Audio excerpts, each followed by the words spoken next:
How you doing, party people? Yeah.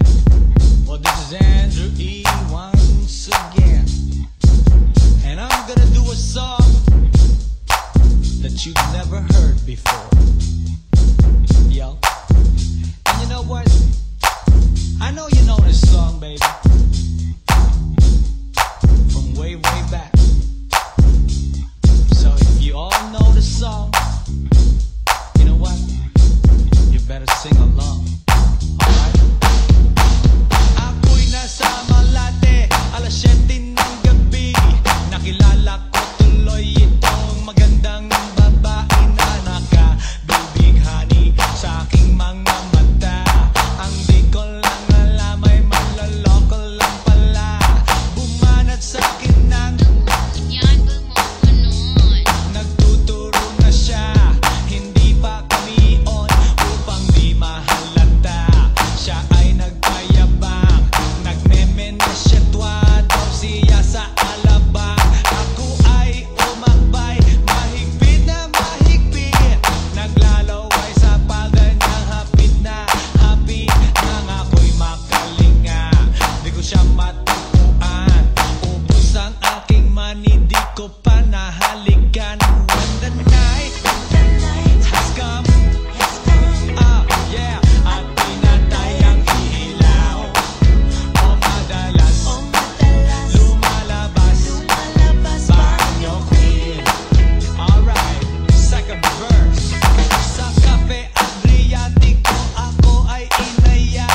Inom daw kami at siya ang taya. Kaya kaming dalaway uminom ng beer. Inangat niya ang magatang, sabi niya sa'kin, ang di ko alam ay meron siyang inilagay. Ako'y biglang nahilo, nawalan ng aking malay nang ako'y magising.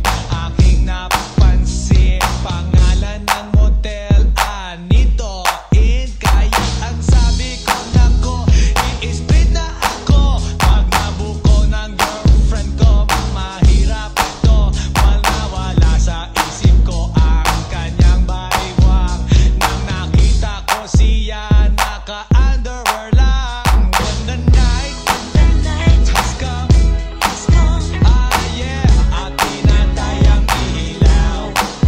O madalas lumalabas banyo queen. Yeah, oh darling, darling, stand by me. Oh, stand by me. O madalas lumalabas banyo queen. Alright, get ready for the third verse.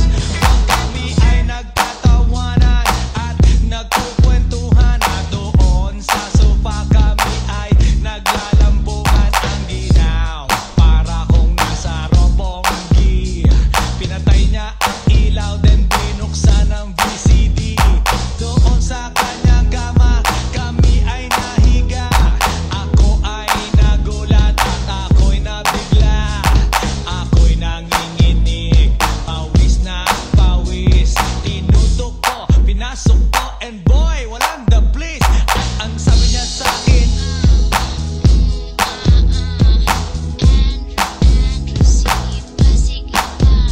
tumagilid, tumihaya, lumuhod at bumaba.